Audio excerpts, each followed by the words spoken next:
Well, hello everybody. My name is Fazale Rana. I'm a biochemist and a Christian apologist, and I work for the organization called Reasons to Believe.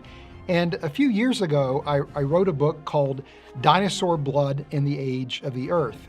Because I wrote this book, people oftentimes will ask me about the Jurassic Park and the Jurassic World movies, and particularly, are these scientifically accurate? Is this something that we could really accomplish? And the fact of the matter is I've never watched any of the Jurassic Park or the Jurassic World movies. And, and I can understand the appeal that people enjoy watching dinosaurs terrorize people.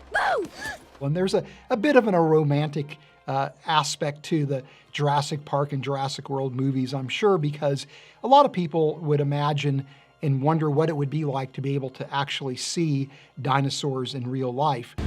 It's a dinosaur. So I get it, but watching dinosaurs eat people just isn't my cup of tea. I must be scared myself. I didn't say I was scared. I didn't say you were scared. I know. Brian and Sandra, the hosts of our TV show 2819, had a challenge where they mentioned to the viewers that I had never seen any of the Jurassic Park or Jurassic World movies. If 50 people commented Fuzzosaurus, that I would actually watch a Jurassic Park or Jurassic World movie and offer my running commentary on it.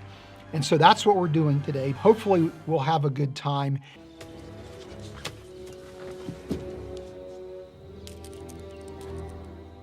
Yeah, this is a fun scene that I think does a great job of capturing just the astonishment and the marvel of seeing a real live dinosaur for the first time. So now one thing that I've heard paleontologists comment on about is the sound that the dinosaurs make.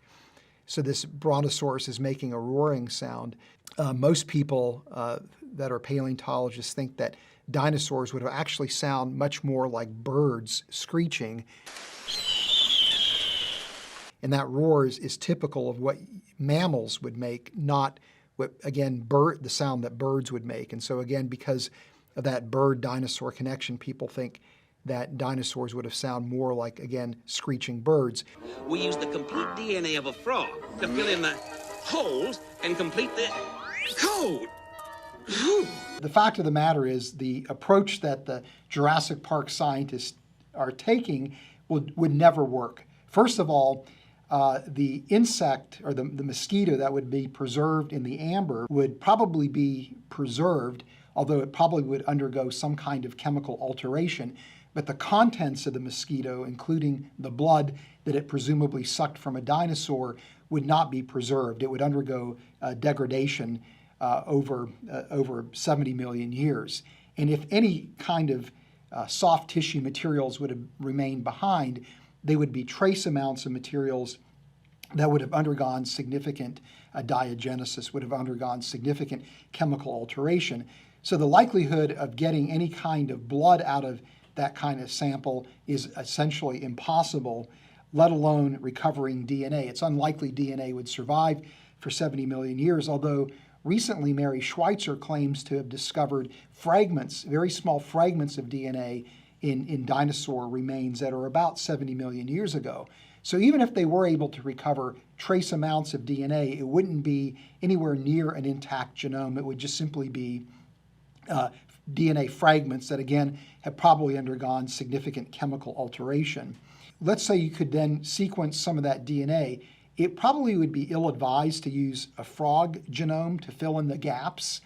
You would most likely want to actually use genomes from an avian source, most likely a chicken genome or something like that, to fill in the gaps, because today most biologists believe that actually birds are dinosaurs, that when they look at dinosaurs, they classify them as non-avian and avian dinosaurs.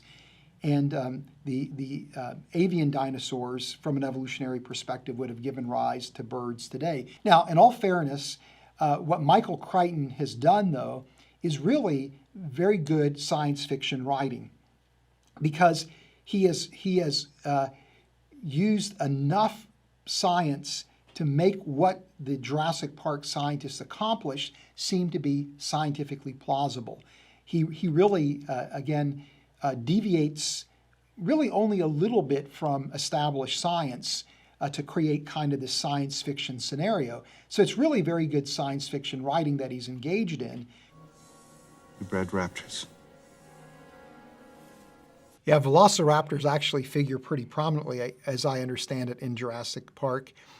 And the way they're depicted is actually much larger than they would have been in real life. Most velociraptors would have been about the size of a turkey, and they would have been feathered as well. A turkey, huh? Oh, no. Okay. Yeah, what's interesting about this particular scene, too, is the perspective of Dr. Ian Malcolm, who essentially is parroting the evolutionary mantra that life is able to evolve, that life is able to find a way, so to speak, through the evolutionary process. But if all of the dinosaurs are females, and there is absolutely no way they can reproduce, and actually reproduction is critical to the way people envision the evolutionary process taking place, is that organisms have to reproduce, and it's essentially the heritable genetic variations that that are critical to the evolutionary process. But if these dinosaurs can't reproduce, then there's absolutely no way that evolutionary processes are going to somehow cause them to break free of the controls that the Jurassic Park scientists put in place. Keep absolutely still. This vision's based on movement. This idea of keeping absolutely still to avoid being seen by the T-Rex, most paleontologists believe that dinosaurs, including T-Rex, would have had very good vision that would have been able to see the people, whether they were standing still or whether they were moving or running around.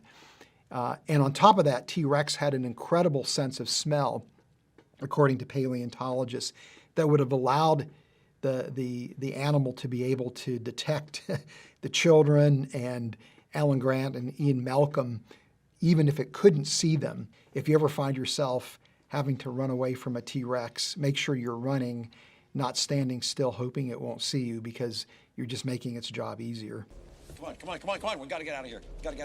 T-Rex here is able to keep up, in fact, even outpace the Jeep as it's driving away. But most paleontologists think that T-Rex would have only been able to move at about 15 miles an hour, which is still a pretty fast clip for an animal that size, but it couldn't go on the order of 30 or 40 miles an hour to keep up with a Jeep.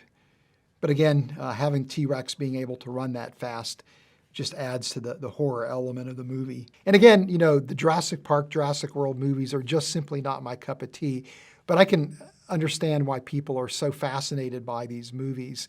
And dinosaurs are remarkable creatures that lived on Earth, 225 million years ago to about 65 million years ago, and were really regal creatures in their own right, and very much appreciate the movies.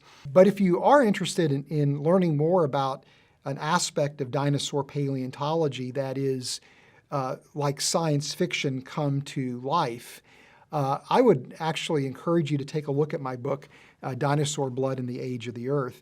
This is a book where we talk about the recovery of soft tissue remnants from dinosaur remains and explore the question, what does this discovery mean for the scientific dates for the age of the Earth and the age of life on Earth? So until next time, remember, the more that we discover about science, the more that we have reasons to believe, even if some of our favorite science fiction movies aren't accurate.